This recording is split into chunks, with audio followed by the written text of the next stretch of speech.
तो बच्चों आप लोग के सामने ये organic chemistry some basic principle class 11th उसके आपसे मैं क्वेश्चंस डिस्कस कर रहा हूँ। तो सबसे पहला क्वेश्चन है, what are the hybridization states of each carbon atom in the following compounds. This is your question number 12.1। सबसे पहले हम लोग क्वेश्चन नंबर 12.1 को करते हैं और इसको कंप्लीट करते चले जाएंगे। और बच्चों आपको ये पता होना चाहिए, जो ये लेक्चर नंबर है ये लेक्चर नंबर 4 है आपका। तो this is your lecture number 4। तो हम लोग लेक्चर नंबर 4 से यहाँ पे वापस कंटिन्यू कर रहे हैं and this is your lecture number 4। सबसे पहले जो अभी मैं आपको क्वेश्चन कराने जा रहा हूँ वो क्वेश्चन है ऑर्गेनिक केमिस्ट्री एक्सरसाइज जो है 12.1। देखिए बच्चों, तो सबसे पहले बच्चों हम लोग इस क्वेश्चन को करेंगे। तो किस तरह से करना है इस क्वेश्चन को जरा ध्यान से देखेंगे। हमें हाइब्रिडाइजेशन निकालना है यहाँ पे सभी का। सबसे पहले बच्चों अगर आप ध्यान से देखें तो ये आपने लिखा कार्बन, और कार्बन के पास है 2 हाइड्रोजन, ठीक है। उसके बाद double bond C double bond O. अब आपको यहाँ पर हाइब्रिडाइजेशन निकालने का मतलब है कि यहाँ पे आपको कार्बन का हाइब्रिडाइजेशन निकालना है। तो बच्चों मैंने आपको बताया था अगर 4 सिग्मा होते हैं, ये बात मैंने आपको पहले भी बताई है कि अगर आपके पास 4 सिग्मा होते हैं तो उसका मतलब क्या होता है sp3। 3 सिग्मा होते हैं तो इसका मतलब होता है sp2, और अगर 2 सिग्मा होता है तो उसका मतलब होता है sp। इसके अलावा मैंने आपको और भी कई सारी बातें बताई हैं। तो बच्चों अगर आप ध्यान से देखेंगे तो ये वाला जो कार्बन है जिसपे मैं इंडिकेट कर रहा हूँ, ये वाला कार्बन, तो इस कार्बन के पास अगर आप देखेंगे तो 1 सिग्मा बॉन्ड है, 2 सिग्मा बॉन्ड है और यहाँ डबल बॉन्ड है। डबल बॉन्ड मतलब 1 सिग्मा 1 पाई। तो बच्चों है तो इस कार्बन के पास ओवरऑल 3 सिग्मा, क्योंकि हम पाई बॉन्ड को हाइब्रिडाइजेशन में नहीं काउंट करते। तो बच्चों अगर इस कार्बन के पास 3 सिग्मा है तो इस वाले कार्बन का जो हाइब्रिडाइजेशन होगा वो हो जाएगा sp2। और बच्चों इस वाले कार्बन का जो हाइब्रिडाइजेशन होगा, इसके पास 2 डबल बॉन्ड है और एक डबल बॉन्ड में 1 सिग्मा 1 पाई बॉन्ड होता है। दैट मीन्स इस कार्बन के पास अगर 2 सिग्मा है तो 2 सिग्मा का मतलब होता है sp। 2 सिग्मा का मतलब होता है sp, ठीक है। तो बच्चों अब आपको ये समझ में आना चाहिए कि इसमें आपने कार्बन के हाइब्रिडाइजेशन फर्स्ट पार्ट में निकाल लिए हैं। उसके बाद बच्चों हम लोग इसके बाद वाले पार्ट में चलते हैं। उसके बाद वाला पार्ट है, ये आप पक्का मान लीजिए ए पार्ट हो गया। अब हम लोग बी पार्ट करते हैं। तो बी पार्ट में लिखा है बच्चों CH3। तो बच्चों जब आप फॉर्मूला ओपन करके लिखेंगे तो आपको खुद समझ में आएगा। CH3 CH double bond CH2, इस तरह से आपको ओपन करके लिखना है। जब आप ओपन करेंगे तो आपको खुद इंडिकेट होगा कि ये वाला जो कार्बन है इसका हाइब्रिडेशन क्या है, 4 सिग्मा है। 4 सिग्मा का मतलब sp3। इस कार्बन के पास 3 सिग्मा है, 3 सिग्मा का मतलब sp2। इस कार्बन के पास भी 3 सिग्मा है, 3 सिग्मा मतलब sp2। याद रखिएगा डबल बॉन्ड में 1 सिग्मा 1 पाई बॉन्ड होता है, लेकिन हम पाई बॉन्ड को नहीं गिनते। उसके बाद वाला क्वेश्चन हम देखते हैं। बाद वाले क्वेश्चन में क्या है, बाद वाला आपका सी पार्ट है। तो सी वाले पार्ट में बच्चों लिखा हुआ है CH3 का होल ट्वाइस CO। अगर बच्चों आप इसको ओपन करेंगे तो ये है CO CH3 का होल ट्वाइस, मतलब यहां भी CH3 है और इसके बगल वाले कार्बन के पास भी CH3 है, ठीक है। तो अब आप ध्यान से देखिए बच्चों, उसका आप IUPAC नाम लिखना चाहें तो उसका आप IUPAC नाम भी लिख सकते हैं। इसमें 3 कार्बन की चेन है, और अगर इसका आप IUPAC नाम लिखेंगे तो उसका नाम होगा प्रोपेनोन। क्या नाम होगा, प्रोपेनोन। ये प्रोपेनोन होगा, और सेकंड पोजीशन पे ओन है तो प्रोपेनोन 2 भी लिख सकते हैं या प्रोपेन 2 ओन भी लिख सकते हैं। ये इसका IUPAC नाम है। अब बच्चों हमको क्या देखना है, यहाँ पे देखना है कि हाइब्रिडाइजेशन। तो सबसे पहले इस कार्बन का देखेंगे, फिर से इस कार्बन का देखेंगे, और फिर हम इस कार्बन का देखेंगे। तो मैंने तीनों कार्बन आपको इंडिकेट कर दिए। तो ये कार्बन बच्चों होगा sp3 हाइब्रिडाइज्ड, ये होगा sp2 हाइब्रिडाइज्ड, ठीक है, समझ में आ गया। sp2 क्योंकि इसके पास 3 सिग्मा है और इसके बगल वाला कार्बन 4 सिग्मा है तो sp3 हाइब्रिडाइज होगा। तो आई थिंक आप लोगों को समझ में आ गया होगा। इसके बाद बच्चों हम लोग के पास नेक्स्ट है CH2 डबल बॉन्ड CHCN। उसके बाद वाला है CH2 डबल बॉन्ड CHCN। तो CN को बच्चों हम लोग नाइट्राइल ग्रुप कहते हैं। CN को हम लोग नाइट्राइल ग्रुप कहते हैं। तो बच्चों अगर आप ध्यान से देखेंगे तो ये लिखा हुआ है CH2 डबल बॉन्ड CH, और बच्चों CN को बनाने का तरीका ये होता है कि C और N के बीच में ट्रिपल बॉन्ड होता है, ठीक है। अब बच्चों हाँ, आपको यहाँ पे जितने भी कार्बन दिख रहे हैं उन सबका हाइब्रिडाइजेशन आपको बताना है। तो बच्चों आप रेडी हो जाइए। सबसे पहले इसके पास 3 सिग्मा है तो sp2, इसके पास भी 3 सिग्मा है तो sp2, इसके पास 2 सिग्मा है तो sp। तो बच्चों इस तरह से आप अपने हाइब्रिडाइजेशन को बता सकते हैं। तो बच्चों इस तरह से अब आपके पास एक लास्ट बचा है C6H6। C6H6 को तो मैंने काफी बार आपसे डिस्कस भी किया है, तो C6H6 को आप खुद से भी बना सकते हैं। तो सबसे पहले अगर आपने कभी नहीं बनाया है तो आप उसको बनाने की कोशिश करिए। तो मैं आपके सामने C6H6 पूरी तरह से बनाने की कोशिश कर रहा हूँ। C6H6 का मतलब होता है बेंजीन। तो ये बेसिकली बेंजीन का स्ट्रक्चर है, और बेंजीन में मैंने आपको पहले भी बताया है कि जितने भी कार्बन होते हैं ये sp2 हाइब्रिडाइज होते हैं। क्या होते हैं? sp2 hybridise. तो बेंजीन का मॉलिक्यूलर फॉर्मूला होता है C6H6, और आपको ध्यान देना होगा कि इसमें कार्बन की वैलेंसी 4 कंप्लीट होनी चाहिए। तो बच्चों आप देख सकते हैं किस तरह से मैंने कार्बन की वैलेंसी को 4 कंप्लीट कर दिया है ऑल्टरनेट पोजीशन पे डबल बॉन्ड लगा के। अब बच्चों हमें हर कार्बन का हाइब्रिडाइजेशन बताना है। तो हाइब्रिडाइजेशन बताने के लिए मैं हर कार्बन को पहले इंडिकेट कर रहा हूँ अलग से। तो ये जितने भी कार्बन है सबका आपको हाइब्रिडाइजेशन बताना है। तो सबके हाइब्रिडाइजेशन बताना स्टार्ट करिए। तो बच्चों उसका क्या होगा? sp2 क्योंकि 3 सिग्मा है, ये वाला भी sp2, ये वाला भी sp2, sp2, sp2, sp2। तो बच्चों बेंजीन में हर कार्बन sp2 हाइब्रिडाइज है। इसका मतलब रिंग में अगर हर कार्बन का हाइब्रिडाइजेशन सेम रहता है तो हम कहते हैं कि हमारी रिंग क्या है? प्लेनर है। क्या है? प्लेनर है। तो रिंग इज प्लेनर। प्लेनर का मतलब ये होता है कि रिंग में हर एटम का हाइब्रिडाइजेशन सेम है। और बच्चों अगर आप ध्यान दिए होंगे तो बेंजीन का एक और स्ट्रक्चर भी पॉसिबल होता है। वो स्ट्रक्चर कैसे पॉसिबल हो जाता है? Due to resonance. मैंने आपको बताया था कि ये वाला डबल बॉन्ड मूव करके इधर चला जाता है, ये वाला डबल बॉन्ड मूव करके इधर चला जाता है, और ये वाला डबल बॉन्ड मूव करके इधर चला जाता है। तो बच्चों आपने ध्यान दिया होगा कि यहाँ पे रेजोनेंस में जो इलेक्ट्रॉन्स इन्वॉल्व होते हैं वो पाई इलेक्ट्रॉन्स इन्वॉल्व होते हैं। तो ओवरऑल अगर काउंट करेंगे आप ये रेड कलर के इलेक्ट्रॉन्स, जो टोटल 6 इलेक्ट्रॉन्स हैं जो इधर से इधर घूम रहे हैं। तो इसका मतलब कभी भी अगर रिंग आपकी प्लेनर हो, लिख लीजिएगा कंडीशन, रिंग आपकी प्लेनर हो और वो किसको फॉलो करे? हकल्स रूल को। हकल्स रूल क्या होता है बच्चों? Huckel's rule is 4n+2 pi electrons. अगर इसको फॉलो करती है तो हम कहते हैं कि हमारी रिंग क्या है? एरोमेटिक है। जहां पर बच्चों अगर आप n की वैल्यू 1 डालेंगे तो 6 आ जाएगा। आप चेक करो, n की वैल्यू 1 डालने पे यहाँ पे 6 पाई इलेक्ट्रॉन्स आ सकते हैं। n की वैल्यू 2 डालेंगे तो 4 2 8 9 10, यानी कि 10 पाई इलेक्ट्रॉन्स आ सकते हैं। ठीक है ना, n की वैल्यू 2 पर। तो बच्चों इस तरह से डिफरेंट n की वैल्यूज डालने पर, जैसे यहाँ पर n जो है बेसिकली बच्चों वो नेचुरल नंबर है, यहाँ पे डिफरेंट n की वैल्यूज डालने पर आपके पास अगर इलेक्ट्रॉन्स मल्टीपल आते हैं 6 के 10 के लाइक दैट, तो समझ लीजिएगा कि वो रिंग क्या है? एरोमेटिक है। तो बच्चों ये कंडीशन ऑफ एरोमेटिक कंपाउंड्स भी है कि रिंग प्लेनर होनी चाहिए और हगल्स रूल को फॉलो करनी चाहिए, यानी कि रेजोनेंस में जो इलेक्ट्रॉन्स इन्वॉल्व होंगे वो कितने होने चाहिए? 6 पाई इलेक्ट्रॉन्स होने चाहिए। तो उसको हम लोग कहते हैं ये कंडीशन है किसकी? एरोमेटिक कंपाउंड्स की। This is a condition for aromatic compounds. This is condition for aromatic compounds. तो बच्चों ये एरोमेटिक कंपाउंड्स की कंडीशन है, आपको से याद भी रखना होगा। इसके अलावा अब हम लोग चलते हैं अपने नेक्स्ट क्वेश्चन की तरफ।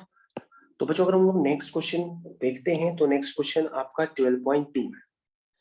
तो 12.2 क्वेश्चन की तरफ हम लोग चलते हैं। This is your question number 12.2। तो बच्चों 12.2 क्वेश्चन मैंने आपकी स्क्रीन पे सॉल्व करना जा रहा हूं, जरा ध्यान से देखिएगा। इसमें लिखा है indicate the sigma and pi bonds in the following molecules. सबसे पहले बच्चों अगर आप ध्यान से देखेंगे तो यहाँ पे लिखा है C6H6, इसमें आपको सिग्मा और पाई बॉन्ड बनाने। तो सबसे पहले बच्चों आप सबके स्ट्रक्चर्स जानते हैं, और अगर स्ट्रक्चर जानते हैं तो पहले आप बनाना खुद से ही स्टार्ट कर दीजिए। तो सबसे पहले अगर आप बेंजीन का स्ट्रक्चर फिर से बनाएंगे तो आपको खुद दिखने लगेगा कि उसमें कितने सिग्मा और कितने पाई बॉन्ड्स है। तो बच्चों सबसे पहले मैं यहाँ पर बेंजीन का स्ट्रक्चर बना रहा हूँ आपके सामने, जरा ध्यान दीजिएगा। ऑल्टरनेट पोजीशन पे मैंने डबल बॉन्ड लगा दिए हैं और यहाँ पर मैं हाइड्रोजन लगा रहा हूँ क्योंकि फॉर्मूला क्या है, C6H6। अभी मैंने जस्ट आपको बेंजीन का ही स्ट्रक्चर बना के दिया था। अब आपको उसमें बताना है कि इसमें कितने सिग्मा और कितने पाई बॉन्ड है। तो बच्चों हम लोग इसकी काउंटिंग करते हैं, देखिएगा 1 2 3 4 5 6 सिग्मा ये हो गया, 7 8 9 10 11 12 सिग्मा ये हो गया, यानी ओवरऑल उसमें कितने सिग्मा है, 12 सिग्मा। अब बच्चों हम लोग पाई बॉन्ड गिनते हैं, दिस इज 1 2 3, यानी कि 3 पाई बॉन्ड्स है। तो बच्चों आपको इसमें समझ में आ गया होगा कि 12 सिग्मा और 3 पाई बॉन्ड्स है, ये इसका एक्सप्लेनेशन। अब बच्चों हम लोग यहाँ पे देखते हैं C6H12। पहले हमारे पास था C6H6, अब हमारे पास है बच्चों C6H12। तो बच्चों अगर आप C6H12 को देखें तो ये भी एक रिंग का ही फॉर्मूला है, क्योंकि मैंने बताया था कि जितनी भी एल्कीन्स का फॉर्मूला होता है दैट इज CnH2n, वो रिंग के फॉर्मूले को ही सेटिस्फाई करती है। तो बच्चों C6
तो बच्चों मेरे को यहाँ पर वापस कंटिन्यूएशन में लेना है और मैं सबसे पहले आपको बता रहा हूँ कि C6H12, इसमें आपको number of sigma and pi bonds बताने हैं। कैसे बताएंगे, सबसे पहले आप इसका स्ट्रक्चर बनाएंगे। तो C6H12 का स्ट्रक्चर आप सभी लोग अपनी कॉपी में बनाइए, C6H12 का स्ट्रक्चर। तो बच्चों ये देखिए C6 हो गया, C6।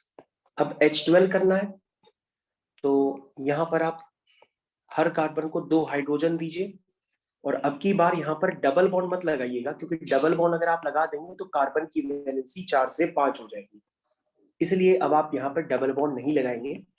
और वैसे भी मैंने बताया था जितनी भी एल्कीन्स होती हैं वो रिंग के फॉर्मूले को सेटिस्फाई करती हैं।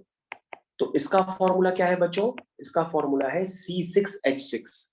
क्या है, C6H6, ये बेंजीन का होता है। और इस वाले का क्या है, इस वाले का है C6H12। तो C6H12 ध्यान दो CnH2n को फॉलो करता है, तो ये एल्कीन का फॉर्मूला है।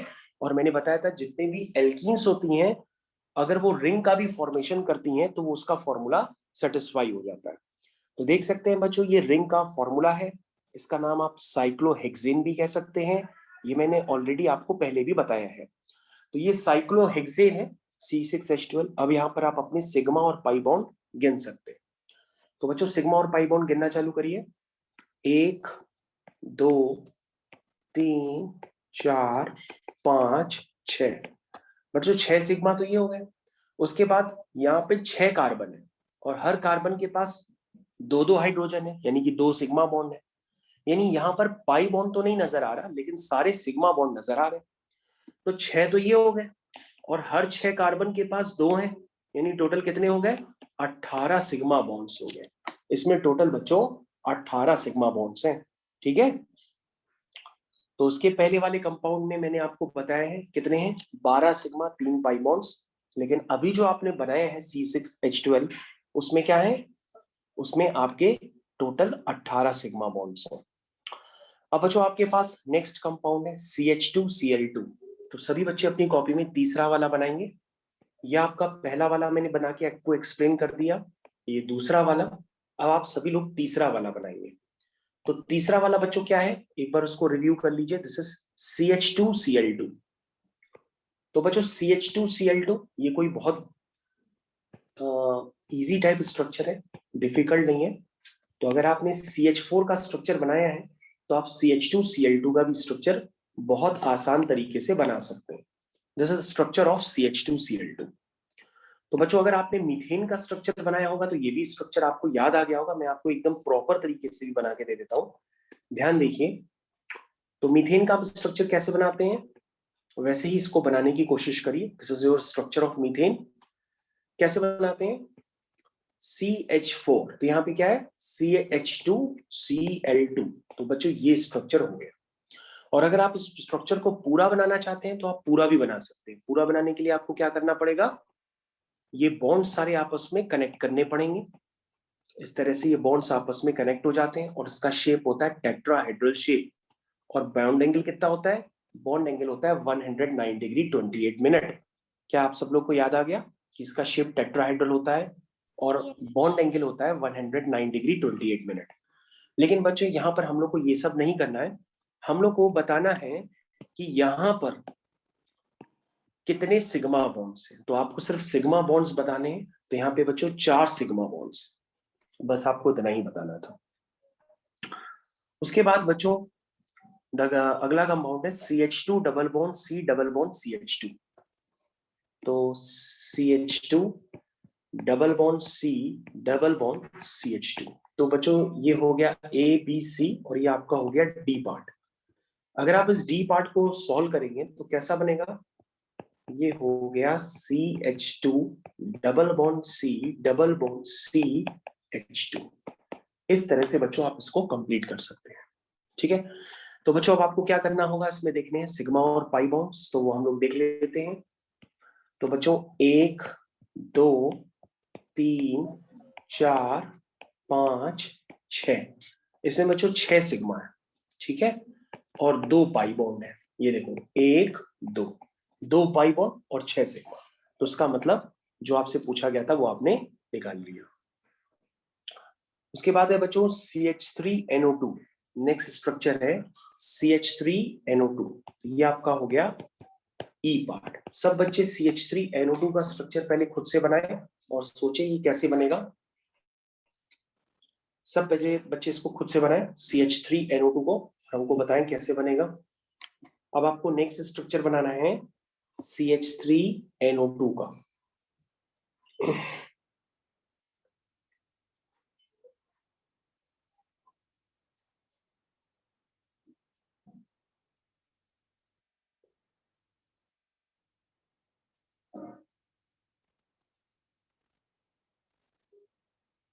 तो होपफुली बच्चों आप लोग ने बना लिया होगा।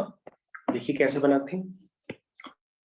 सबसे पहले लिखेंगे CH3NO2। तो बच्चों ये हो गया N और NO2 का बच्चों स्ट्रक्चर ऐसे बनता है। ये देखो, ये मैंने आप लोगों को कई दफे बताया भी है NO2 का स्ट्रक्चर आप किस तरह से बनाते हैं। ये बच्चों NO2 का स्ट्रक्चर है। और बच्चों मैंने आपको बताया था कि कोऑर्डिनेट बॉन्ड को हटा करके आप एक सिंगल बॉन्ड से भी रिप्लेस कर सकते हैं, प्लस और माइनस लगा सकते हैं। तो बच्चों अगर आप इसका स्ट्रक्चर फिर से बनाएंगे तो आपको और ज्यादा क्लियर होगा। This is CH3NO2। ठीक है, NO2। तो बच्चों यहाँ प्लस आ गया, यहाँ माइनस आ गया। ठीक है, तो बच्चों आप ध्यान से देखिए इसमें कितने सिग्मा कितने पाई बॉन्ड्स हैं। 1 2 3 4 5 6। तो बच्चों उसमें 6 सिग्मा बॉन्ड है और 1 पाई बॉन्ड है। ठीक है, तो इस तरह से ये भी स्ट्रक्चर मैंने आपका कंप्लीट कर लिया। आप इसको रिव्यू कर लीजिए।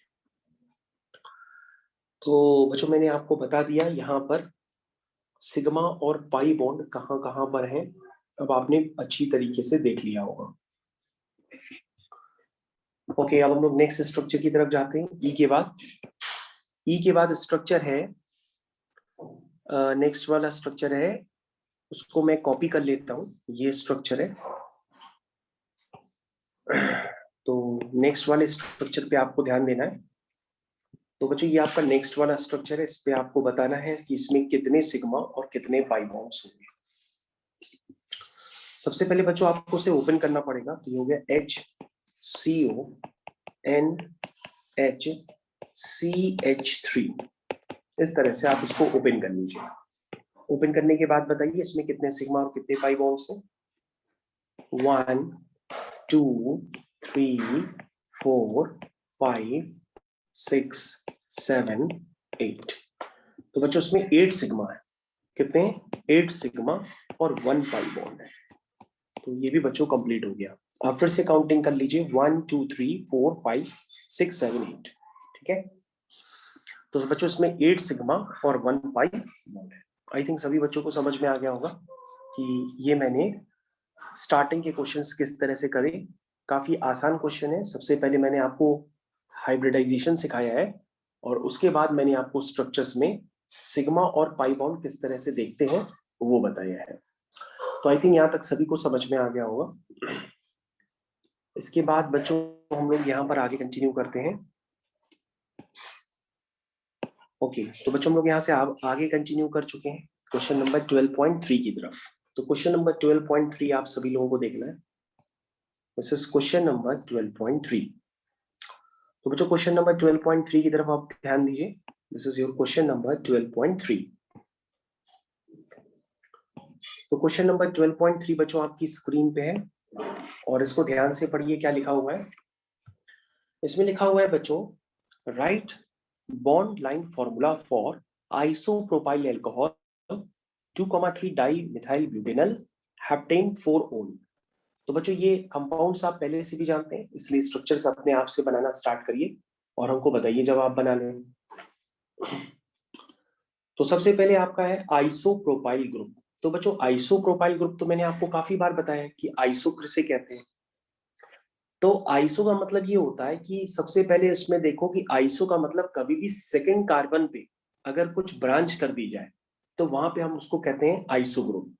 जैसे सेकेंड कार्बन पे OH लगाया होगा तो उसको हम आइसोप्रोपाइल अल्कोहल कह रहे हैं। और प्रोपाइल का मतलब यहाँ पे 3 कार्बन करने हैं, तो ये पहला कार्बन, ये दूसरा कार्बन। तो बच्चों आप देख सकते हैं आइसोप्रोपाइल अल्कोहल का फॉर्मूला मैंने आपको प्रॉपर्ली बना करके दे दिया है। This is your isopropyl alcohol. और अगर आप देख के समझ चुके हैं तो अब आप इसको बॉन्ड लाइन फॉर्मूला में भी कन्वर्ट कर सकते हैं। तो बॉन्ड लाइन फॉर्मूला में बच्चों कैसे कन्वर्ट करेंगे, इसका बॉन्ड लाइन फॉर्मूला देखिए। इस तरह से मैंने इसको बॉन्ड लाइन फॉर्मूले में कन्वर्ट कर दिया और यहां पर आपका OH लगा दिए। This is the bond line formula of isopropyl alcohol. ठीक है, और अगर आप इसको कम समझ पाते हैं तो ऐसे समझिए कि जहां पर फ्री वैलेंसी है वहां पर क्या होता है, वहां पर कार्बन होता है। जहां पे फ्री वैलेंसी है वहां पर कार्बन होता है और जितने भी कॉर्नर्स होते हैं बेंजीन की तरह वहां पे भी कार्बन होता है। तो बच्चों जब हम बॉन्ड लाइन फॉर्मूला दिखाते हैं तो बॉन्ड लाइन फॉर्मूला दिखाने का ये एक तरीका होता है। उसके बाद है बच्चों 2,3 डाई मिथाइल ब्यूटेनल। ठीक है, यह आपका ए पार्ट हो गया। अब हम लोग बी वाले पार्ट की तरफ चल रहे हैं। लिखा है 2,3 डाई मिथाइल ब्यूटेनल। तो ब्यूटेनल का मतलब बच्चों सबसे पहले आप 4 कार्बन बना लीजिए। सबसे पहले आप ब्यूटेनल का मतलब 4 कार्बन बना लीजिए। और अल का मतलब ये होता है कि अल का मतलब एल्डिहाइड होता है। तो मतलब एक कार्बन को आप एल्डिहाइड में कन्वर्ट कर लीजिए। उसके बाद एल्डिहाइड फंक्शनल ग्रुप होता है, वहां से काउंटिंग कर लीजिए। उसके बाद ध्यान से देखिए सेकंड और थर्ड पोजीशन पे मिथाइल ग्रुप लगा हुआ है। तो बच्चों सेकंड पोजीशन पे और थर्ड पोजीशन पे मिथाइल ग्रुप लगा दीजिए। ठीक है, और उसके बाद इसकी वैलेंसी पूरी करते चले जाइए। यहाँ पे 3 हाइड्रोजन, 3 और 1 4, 1 2 3 4, 1 2 3 4। ये बच्चों मैंने कंप्लीट कर दिया। लेकिन बच्चों अगर हमें इसका बॉन्ड लाइन फॉर्मूला बनाना है तो वो कैसे हम बनाएंगे उस पर जरा ध्यान दीजिएगा। बॉन्ड लाइन फॉर्मूले में तो सबसे पहले बच्चों अगर आप ध्यान से देखें तो ये CH3 हो गया, ये CH हो गया, CH के ऊपर CH3, फिर CH3 और यहाँ पर फिर कार्बन और कार्बन के पास है ऑक्सीजन। तो बच्चों इस तरह से आप फ्री वैलेंसी और कॉर्नर्स को जनरेट करके आप बता सकते हैं कि यहाँ पर इसका बॉन्ड लाइन फॉर्मूला कैसे बनेगा। तो बच्चों अगर उसको आपको बॉन्ड लाइन फॉर्मूले में कन्वर्ट करना हो तो आप इस तरह से इसको कन्वर्ट कर सकते हैं। This is the bond line formula. I think सभी बच्चों को समझ में आ गया होगा बॉन्ड लाइन फॉर्मूला किस तरह से आपने किया है। ठीक है, उसके बाद बच्चों नेक्स्ट क्वेश्चन है आपका heptane 4 own. Next question is heptane 4 own. This is heptane 4 own. तो बच्चों ओन का मतलब कीटोन होता है। ठीक है, ओन का मतलब कीटोन होता है। सबसे पहले हेप्टेन का मतलब यहाँ पे आप 7 कार्बन लीजिए, 1 2 3 4 5 6 7। देखिए बच्चों मैंने यहाँ पे 7 कार्बन ले लिए। इसकी चौथी पोजीशन पे आपको ओन करना है, 1 2 3 4 5 6 7। तो चौथी पोजीशन पे आपने ओन कर दिया।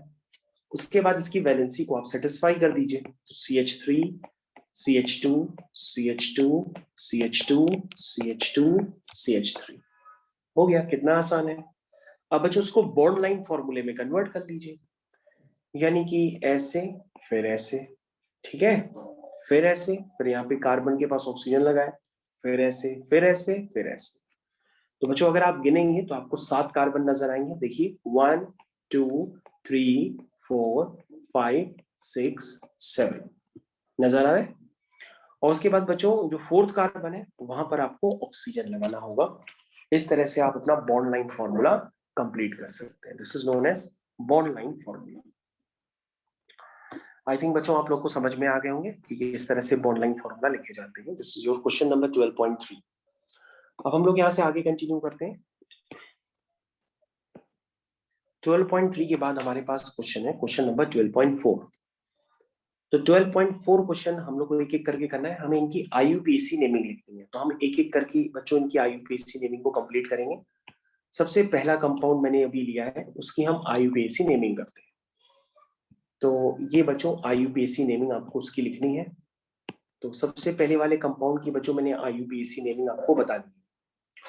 तो बच्चों अगर आप इसकी IUPAC नेमिंग बताना चाहते हैं तो सबसे पहले आपको देखना होगा कि यहाँ पर IUPAC नेमिंग करने के लिए सबसे पहले आपको काउंटिंग करनी पड़ेगी। तो बच्चों आप ध्यान से देखिए, फर्स्ट पोजीशन पे आपके पास यहाँ पर फिनाइल है। बेंजीन को IUPAC में हम लोग फिनाइल कहते हैं। सेकंड पोजीशन ये, थर्ड पोजीशन ये। तो ये 3 कार्बन की चेन है जिसकी फर्स्ट पोजीशन पे क्या है, फिनाइल है। ठीक है, तो बच्चों अगर आप ध्यान से देखें तो आपको समझ में आएगा। तो बच्चों अगर आप ध्यान से देखें तो फर्स्ट पोजीशन पे फिनाइल है, तो उसका सही नाम क्या हुआ, 1 फिनाइल प्रोपेन। इसका सही नाम हुआ 1 फिनाइल प्रोपेन। ये बच्चों इसका सही नाम हुआ। और अगर बच्चों अगर आप इसको जनरल नेमिंग में लिखना चाहते हैं तो जनरल नेमिंग में क्या होता है कि अगर बेंजीन के ऊपर 3 कार्बन लगे हैं तो हम उनको प्रोपाइल भी कहते हैं। तो हम इसको प्रोपाइल बेंजीन भी कह सकते हैं, लेकिन वो उसकी जनरल नेमिंग। हमें IUPAC नेमिंग लिखनी है, इसलिए मैंने इसका नाम लिखा 1 फिनाइल प्रोपेन। ठीक है, तो आई थिंक समझ में आ गया होगा आपको। उसके बाद नेक्स्ट वाला हम लोग करते हैं। नेक्स्ट वाला बच्चों आपका बी पार्ट है। बी पार्ट को हम लोग कंप्लीट करते हैं। बी वाले पार्ट की IUPAC नेमिंग। ठीक है, तो ये आपका बी पार्ट है। तो बच्चों इस वाली कंपाउंड की IUPAC नेमिंग आप सोचिए क्या होगी। सबसे पहले जहां पर CN है, CN आपका फंक्शनल ग्रुप है। जहां से फंक्शनल ग्रुप होगा वहीं से काउंटिंग करेंगे। तो दिस इज 1, ठीक है, 1 2, उसके बाद 3 और उसके बाद 4। इस तरह से आप इसकी काउंटिंग कर सकते हैं। तो बच्चों ये मैंने इसकी काउंटिंग कर दी है। अब इसका IUPAC नाम आपको सोचना होगा, क्या नाम लिखें इसका। तो बच्चों आपको इसका IUPAC नाम भी सोचना है, क्या लिखना है। और इसकी IUPAC नेमिंग जल्दी से बताइए क्या लिखेंगे। इसकी बच्चों IUPAC नेमिंग होगी, जल्दी से सोच के बताइए। और बच्चों अगर इसकी IUPAC नेमिंग आप लिखेंगे करेक्ट, तो यहां पर अगर आप ध्यान दें तो इसमें आपको ये नजर आ रहा होगा कि CN में वहां पर कार्बन मौजूद है। तो कभी भी अगर कार्बन मौजूद होता है तो आपको काउंटिंग कार्बन से करनी होती है, इसलिए ये वाला कार्बन भी आप काउंट करके चलिए। यानी ओवरऑल आपके पास यहाँ पे 5 कार्बन की चेन। और अगर आपके पास 5 कार्बन की चेन है तो आप क्या करेंगे, इसका नाम तो होगा पेंटेन, लेकिन लिखेंगे कैसे? तो बच्चों कुछ सोचिए कैसे लिखेंगे इसका नाम। इसका नाम होगा 3, सबसे पहले ये क्या होगा, सब्स्टिट्यूएंट। सब्स्टिट्यूएंट का नाम सबसे पहले आता है, तो हो जाएगा 3 मिथाइल, 3 मिथाइल। उसके बाद पेंटेन, और CN का नाम होता है नाइट्राइल। तो उसका नाम सही हो जाएगा बच्चों 3 मिथाइल पेंटेन। ठीक है, पेंटेन के बाद 1 नाइट्राइल या पेंटेन नाइट्राइल। तो CN को IUPAC में हम लोग नाइट्राइल कहते हैं। तो बच्चों ये इसका नाम था जो मैंने आपको लिख करके बताया। इस तरह से बच्चों आपको बाकी भी नेमिंग्स को कंप्लीट करना होगा, जैसे C वाला पार्ट है, D वाला पार्ट है, ये सारी नेमिंग्स आपको एक एक करके कंप्लीट करनी होगी। अब बच्चों हम लोग यहाँ पर क्या करेंगे, हम लोग यहाँ पर डिस्कस करने जा रहे हैं। यहाँ पर आपके पास अब हम डिस्कस करने जा रहे हैं पेपर। तो उस पेपर को आप ध्यान से समझिएगा।